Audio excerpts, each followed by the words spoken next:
Hi guys, so we'll continue with gerunds today. अभी ये verbs का हमारा सेकंड पार्ट है, नॉन कंटिन्यूस हम कर चुके हैं। Gerunds a quick revision. हम लोगों ने सबसे पहले टू प्ले और प्लेइंग में डिफरेंस की बात करी कि एग्जाम में अगर टू प्ले और प्लेइंग आएगा तो क्या डिफरेंस है, आपको देखते ही कैसा आइडिया हो जाना चाहिए। जिन लोगों ने वो वीडियोज़ नहीं देखी हैं, आई वुड सजेस्ट कि एटलीस्ट जीरन्स की कुछ वीडियोज़ आप देख लीजिए, थोड़ी सी ज़्यादा कन्फ्यूजिंग होती हैं, आपको बीच में से समझ नहीं आएगा। उसके बाद हम लोगों ने बात करी कि अगर हमारा सेंटेंस जीरन से स्टार्ट होता है तो what does it mean and उसकी गलतियाँ कैसे आ सकती हैं। Then we talked about normally गलतियाँ क्या होती हैं। तो आज हम बात करेंगे उन वर्ड्स की जिसके बाद जीरन्स और इन्फिनिटिव्स दोनों आ सकता है, राइट। सो अब हमें समझना क्या है कि हमारा सबसे पहला जो पॉइंट है कि ऐसे बहुत सारे वर्ड्स होते हैं जिनके बाद केवल नाउन आता है। अगर नाउन आता है तो जेरेंड आएगा, मतलब आईएनजी आएगा। सो गवर्नमेंट बैन, गवर्नमेंट क्या बैन करेगी? गवर्नमेंट किसी चीज़ को बैन करेगी। तो अगर गवर्नमेंट किसी चीज़ को बैन कर रही है, अब उसने क्या, टू स्मोक या smoking, so government banned smoking. So हमारी फर्स्ट कैटेगरी हो गए वो वर्ड्स जिनके बाद हमेशा नाउन आएगा या जेरेंड आएगा। जो हमारी सेकंड कैटेगरी के वर्ड्स हैं वो कंफ्यूजिंग है, वो प्रॉब्लम क्रिएट करेंगे हमारे लिए। वो वैसे वर्ड्स होंगे जिनके बाद नाउन भी आ सकता है और वर्ब भी आ सकता है। तो I really need to be very sure. So अब मेरे को ये समझना है कि अगर नाउन आएगा तो क्या मीनिंग निकलेगा और वर्ब आएगा तो क्या मीनिंग लगेगा। एक पहले मैं बहुत सिंपल सा सेंटेंस आपको लिख के दिखाता हूँ। They need to clean and they need cleaning. तो अभी तक अगर आप लोग हमारे वीडियोस देख रहे हैं सो आप लोगों को समझ में आ गया होगा कि टू क्लीन वर्ब है और क्लीनिंग नाउन है।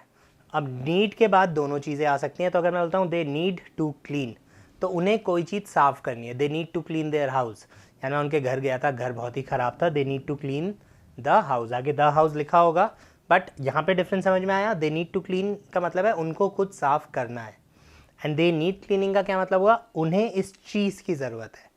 समझ में आया? तो उन्हें सफाई की ज़रूरत है। मैं उनके बगल में बैठा और मुझे अपनी नाक बंद करनी पड़ गई, तो मैं क्या करूँगा, यार यू नीड टू क्लीन, हो गया गलत। मैं कहूँगा यार यू नीड क्लीनिंग, तो उसे समझ में आ जाएगा कि उसमें से बदबू आ रही है, फिर वो मुझसे लड़ भी सकता है कि तो तू सूंघ क्यों रहा है।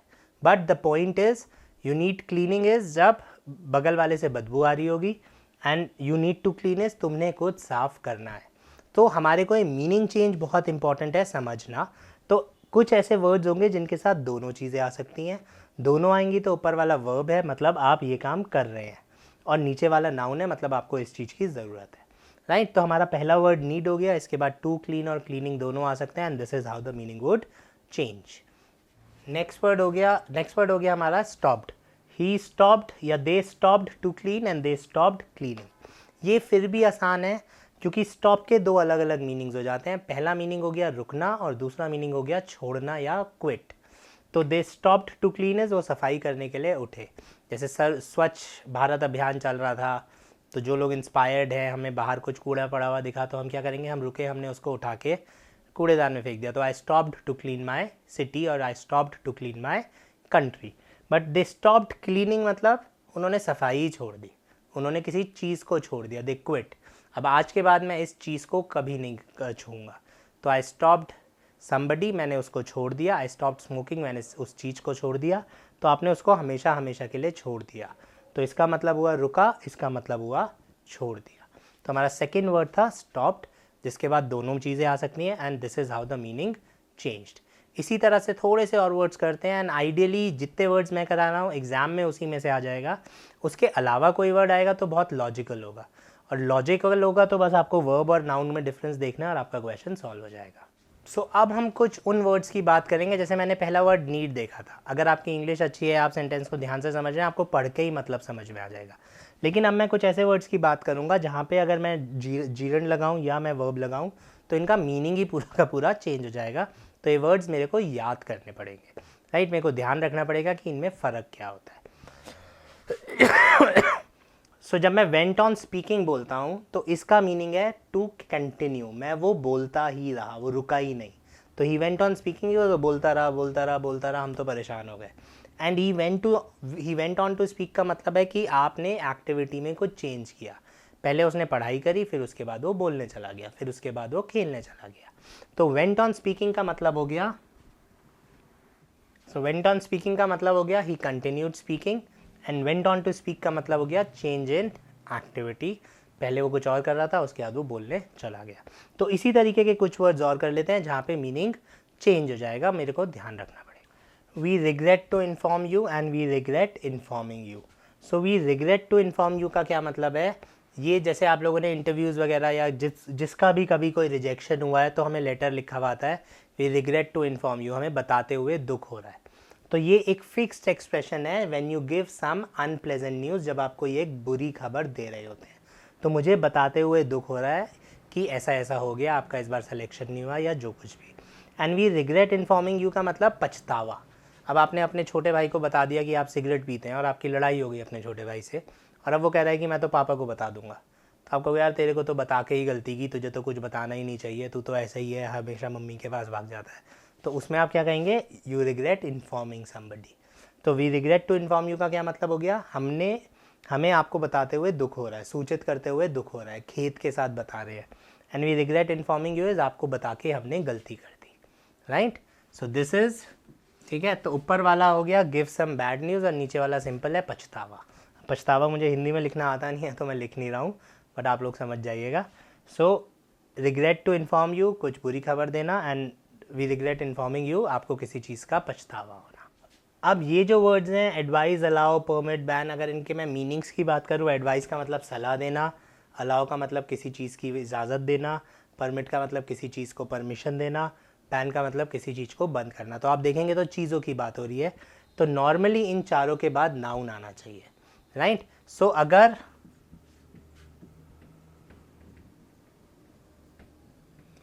अगर ही एडवाइज डैश लिखा है तो यहाँ पे हमेशा नाउन या जेरेंड आएगा। तो ही एडवाइज्ड प्लेइंग, ठीक है। अब अगर आपको ही एडवाइज्ड टू प्ले लिखना है, ये स्पोकन इंग्लिश में बहुत ज़्यादा यूज़ होता है, मैं भी बहुत ज़्यादा बोल देता हूँ कई बार, एंड ये बोलते वक्त बिल्कुल ठीक लगता है। बट इसमें प्रॉब्लम क्या है, मैं प्रॉब्लम की बात कर लेता हूँ। अब इसमें प्रॉब्लम क्या है, ये इनकम्प्लीट सेंटेंस है, उसने किसको सलाह दी, ये इनडायरेक्ट स्पीच की गलती हो गई जीरेंस में। क्यों, क्योंकि उसने किसको सलाह दी वो तो हमने बताया ही नहीं। तो उसने मुझको खेलने की सलाह दी, तुमको खेलने की सलाह दी। तो एडवाइस के बाद नाउन या प्रोनाउन या जेरेंड आ गया। अब उसके बाद आप वर्ब लगा सकते हैं, उसने मुझको सलाह दी, क्या करने की सलाह दी वो आगे बताएगा। तो अगर आप एडवाइस के बाद या अलाउ के बाद या परमिट के बाद वर्ब लगाना चाहते हैं तो उससे पहले आपको एक आदमी लिखना पड़ेगा जिसको आपने वो सलाह दी। Next word is try. ये बहुत इंपॉर्टेंट वर्ड है। अब जैसे बहुत सारे स्टूडेंट्स मुझसे बोलते हैं सर इंग्लिश नहीं होती सर बिल्कुल भी, मैं कहता हूँ ट्राई तो कर, है ना। तो अब ट्राई के क्या मीनिंग है, ट्राई के 2-3 मीनिंग है, कोशिश करना है मीनिंग, राइट। सो अब अगर मैं ट्राइड की बात कर रहा हूँ, ट्राइड के बाद मैंने वर्ब लिखा, नाउन लिखा, दोनों ठीक है, बट फ़र्क क्या है। पहले बात करते हैं ट्राइड स्टडिंग की। अब आप में से सिर्फ जितने लोग वेजिटेरियंस हैं, अगर आपने फर्स्ट टाइम से, आपका दोस्त बैठा है वो नॉनवेज खा रहा है, यार एक बार ट्राई तो कर, try nonveg. So try nonveg करने का क्या मतलब हुआ, या आप जब कपड़े खरीदने जाते हैं तो हर बड़े शोरूम में एक ट्रायल रूम होता है, क्या बोलते हैं सर आप शर्ट ट्राई करके देखिए तभी पता चलेगा फिटिंग कैसी है। तो ट्राई करने का क्या मतलब हो गया, आप क्या करके देख रहे हैं, आप पहन के देख रहे हैं या उस चीज़ को करके देख रहे हैं कैसा लगता है, राइट। तो अब अगर आपने मान लीजिए 4 महीने से किताबें ही नहीं खोली, तो एक दिन पापा आते हैं बहुत ही मजाक के मूड में, कहते हैं बेटा कभी पढ़ के भी देख लिया करो कैसा लगता है। So you should try studying sometimes. तो आपने कुछ करके देखा कि कैसा लगता है। तो आई ट्राइड के बाद अगर नाउन आ रहा है तो आप उस चीज़ को करके देख रहे हैं। आप कभी ज़िंदगी में खाना नहीं बनाते, मैं देख रहा हूँ जैसे कोविड के चक्कर में मेरे इंस्टाग्राम, ट्विटर, सब पोस्ट जो हैं दोस्तों के खाना बनाने के फ़ोटोज़ से भरे पड़े हैं। तो everybody is trying cooking, trying to cook नहीं, हर कोई कुकिंग कर रहा है, किसी चीज़ को करके देख रहा है कि यार आज मैं भी खाना बना के देखता हूँ कैसा लगता है, राइट। सो ट्राई के बाद जब आप ये कर रहे हैं तो इसका क्या मतलब, आप कुछ नई चीज़ या आप कोई चीज़ एक्सपीरियंस करके देख रहे हैं कि कैसा लगता है। सो ट्राई स्टडिंग का मतलब है आप पढ़ के देख रहे हैं कैसा लगता है, आपको बिल्कुल नहीं पता, ठीक है। कुछ लोग कहते हैं सर इंग्लिश बोलनी नहीं आती, मैं ट्राई स्पीकिंग, बोल के तो देखे एक बार तभी तो पता चलेगा। तो आप उसको करके देख रहे हैं। एंड ट्राई टू स्टडी का मतलब है आपने कोशिश की मगर आपसे हुआ नहीं। आपने सोचा था मैं आज से 10 बजे पढ़ूंगा आज रात को, आप 10 बजे किताब खोल के बैठे, 10:15 बजे योर बॉयफ्रेंड और योर गर्लफ्रेंड कॉल्ड अप और मैसेज्ड, और 4 घंटे आप उससे व्हाट्सएप पे बात करते रहे, फिर आप सो गए। तो आपकी पढ़ाई क्या हो गई, पढ़ाई तो गई। तो आपने पढ़ने की कोशिश की मगर आप पढ़ नहीं पाए, ठीक है। जैसे जो लोग क्रिकेट देखते हैं, जो बैट्समैन से रन ज़्यादा नहीं बना पा रहे हैं, ठीक है। अब लास्ट में 3 ओवर में 20 रन चाहिए, वो हर बॉल पे छक्का मारने की कोशिश तो कर रहा है मगर उससे लग ही नहीं रहा, तो ही ट्राइड टू हिट मगर वो बना नहीं पाया। ठीक है, उसने करने की कोशिश की मगर कर नहीं पाया। तो अगर मैं बोलता हूँ आई ट्राइड टू कुक, मैंने खाना बनाने की कोशिश की लेकिन वो खाना बना नहीं होगा, या तो जल गया होगा या मैंने बीच में छोड़ दिया होगा। एंड ट्राइड कुकिंग इज़ मैंने बना के देखा कि यार पूरी दुनिया आजकल खाना बना रही है, चलो हम भी खाना बना के देखें कैसा लगता है। तो नेक्स्ट वर्ड हो गया ट्राई, जो बहुत आता है एग्जाम में, and this is the difference between it. अब ये जो दो वर्ड्स है इनमें एक थोड़ा सा कॉन्ट्रडिक्शन भी है, एक हाउ टू वाला फ्रेज़ आता है, लेकिन अगर हमें हाउ टू वाला फ्रेज़ एग्जामिनर ने दिया ही नहीं है तो तब हम क्या करेंगे उस बारे में बात करनी है, राइट। अब तो he learn speaking and he learn to speak, उसने बोलना सीखा और उसने बोलना सीखा, कोई फ़र्क नहीं है। वापस हम लॉजिक पे जाते हैं, नाउन और वर्ब। तो यहाँ पे अगर इतना क्वेश्चन आया तो आप लर्न किसको करोगे, आप किसी चीज़ को करोगे ना, तो नीचे वाला गलत है, ऊपर वाला सही है, क्योंकि आप सीखोगे किसको, आप किसी चीज़ को सीखोगे। आप पढ़ाओगे क्या, आप पढ़ाओगे कोई चीज़, तो इसलिए लर्न के बाद क्या आना चाहिए, नाउन आना चाहिए। तो नीचे वाला गलत हो गया, ऊपर वाला सही हो गया। लेकिन जैसे ही मैं उसके आगे कोई वर्ड लिख देता हूँ तो नीचे वाला सही हो गया, ऊपर वाला गलत हो गया। अब फ़र्क क्या है दोनों में, स्पीकिंग कौन सीखता है, स्पीकिंग वो आदमी सीखता है या वो बच्चा सीखता है जिसको बोलना नहीं आता। तो किसी के घर में 2 साल 3 साल का बच्चा है, मैं उनके घर में जाता हूँ, या नॉर्मली ऐसा होता है, अच्छा चलना सीख लिया, अच्छा बोलना सीख लिया, है ना। तुमने बोलना कौन सी क्लास में शुरू किया था, तुमने ड्राइविंग कब सीखी थी, तो ही लर्न स्पीकिंग इज, उसने बोलना सीख लिया, 11 महीने का था तभी से बोलता है, तो ही लर्न स्पीकिंग। अब मेरे को हिंदी बोलनी आती है, I don't know how to speak English, मैं इंग्लिश बोलनी सीखा हूँ, तो बोलना तो मुझे आता है बट मुझे इंग्लिश बोलना नहीं आता। So I know how to speak, I know how to communicate, मुझे सब कुछ आता है but I do not know how to speak English. तो इसलिए टू स्पीक आया, क्योंकि बोलना वो चीज़ तो मुझे आती है लेकिन वो चीज़ मुझे हिंदी में आती है, इंग्लिश में नहीं आती। तो ये हो गया learn to speak and learn speaking. इसी तरह से इसमें 2 वर्ड्स और ऐड कर सकते हैं हम, लव, हेट, लाइक, डिसलाइक। जितने लोगों ने मेरे पुराने जीएन्स के वीडियोस देखे हैं ये हम उसमें कवर कर चुके हैं। सेम लॉजिक है, लव, हेट, लाइक और डिसलाइक का। अब आप प्यार किसी चीज़ से करेंगे, सो आई लव स्पीकिंग, लेकिन I love to speak English, आपको इंग्लिश बोलना पसंद है और आपको बोलना पसंद है, तो लव के बाद केवल एक शब्द आएगा तो नाउन आएगा, इंग्लिश आगे आ गया तो आप इसको वर्ब में चेंज कर सकते हैं। Same with like, same with hate, same with dislike, same with teach and same with learn, right. So normally ये क्वेश्चन आता है। अब इसका एक पॉइंट ऑफ व्यू और है, जब मैं बोलने की बात कर रहा हूँ तो he learned how to speak English, उसने सीखा कि इंग्लिश कैसे बोली जाती है, तो that is he learned how to speak English, this is the right format. लेकिन कई बार एग्जाम में फिल इन द ब्लैंक्स आएगा तो ये वाले दोनों क्वेश्चन आएंगे, तो इसलिए तब मैं इसको भूल सकता हूँ, right. Fill in the blanks में यही वाले दोनों पॉइंट्स आएंगे। आई होप क्लियर हो गया होगा। इसी लिस्ट में एक और वर्ड आता है फॉरगॉट, बहुत ट्रिकी है, इसके साथ दोनों ठीक होते हैं लेकिन इसमें हमें बेस्ट पॉसिबल आंसर ढूंढना होता है, राइट। तो he forgot to lock and he forgot locking. So अब यहाँ पे मुझे देखना है कि वर्ब आएगा कि नाउन आएगा। अब भूलते तो आप नॉर्मली किसी चीज़ को और आप कुछ करना भी भूल सकते हो, तो आप दोनों चीज़ें हो सकती हैं, आप किसी चीज़ को भी भूल सकते हैं और आप कुछ करना भी भूल सकते हैं। तो अब अगर मैं ही फॉरगॉट लॉकिंग द हाउस लिख देता हूँ तो लॉकिंग का क्या मतलब हुआ, ये कोई चीज़ हो गया, मतलब वो ताला लगाना ही भूल गया, कि ताला लगाते कैसे हैं उसको यही याद नहीं है, राइट। सो फॉर एग्जांपल मैंने आपको ताला चाबी दी, अब आपको पता ही नहीं इसका क्या करना है, तो होगा यू फॉरगॉट लॉकिंग। बट आपको ताला लगाना तो आता है बट आप लगा के आना भूल गए, आप किसी वर्ब को कुछ करना भूल गए, तो इसलिए यहाँ पे आंसर आएगा टू लॉक, ठीक है। तो फॉरगॉट के साथ दोनों आ सकते हैं, मीनिंग सेम रहेगा, लॉजिकली देखना है कि वहाँ पे नाउन आना चाहिए कि वर्ब आना चाहिए। ही फॉरगॉट डैश, हम इसके आगे कुछ भी हो सकता है, जब वो पानी में था, जब हम उसे नाव पे लेके गए, जब हमने उसे स्विमिंग पूल में लेके गए, तो क्या आंसर होना चाहिए। आई होप क्लियर हो गया होगा।